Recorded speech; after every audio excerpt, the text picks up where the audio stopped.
ഓൺലൈനിൽ train ticket book ചെയ്യുന്നവർ അറിഞ്ഞിരിക്കേണ്ട നിർണായകമായ മാറ്റം ഇന്നു മുതൽ പ്രാബല്യത്തിൽ വരികയാണ്.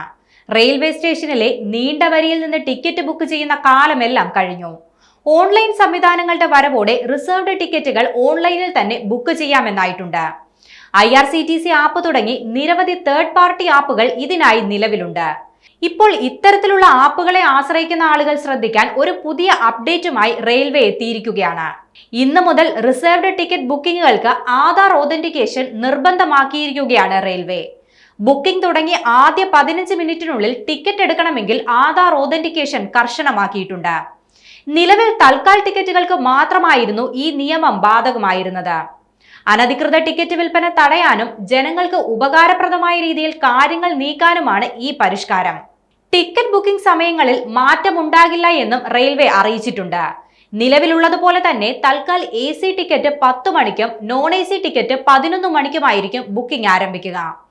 ആദ്യത്തെ 15 മിനിറ്റിന് ശേഷം ആധാർ ഇല്ലാതെ തന്നെ ആളുകൾക്ക് ടിക്കറ്റ് ബുക്ക് ചെയ്യാൻ സാധിക്കും. എന്നാൽ നേരിട്ടുള്ള കൗണ്ടർ ബുക്കിംഗിനെ ഇവയൊന്നും തന്നെ ബാധിക്കില്ല. IRCTC അക്കൗണ്ടിനെ ആധാറുമായി ബന്ധിപ്പിക്കാനും എളുപ്പമാണ്. അക്കൗണ്ടിൽ ലോഗിൻ ചെയ്ത ശേഷം മൈ പ്രൊഫൈൽ സെക്ഷനിലേക്ക് പോവുക. അവിടെ ആധാർ വെരിഫിക്കേഷൻ സെക്ഷനിൽ ക്ലിക്ക് ചെയ്ത ശേഷം ആധാർ നമ്പർ നൽകാവുന്നതാണ്. തുടർന്ന് ഒരു OTP ലഭിക്കും. ഇതോടെ ആധാർ അക്കൗണ്ടുമായി ലിങ്ക് ചെയ്യാനാകും.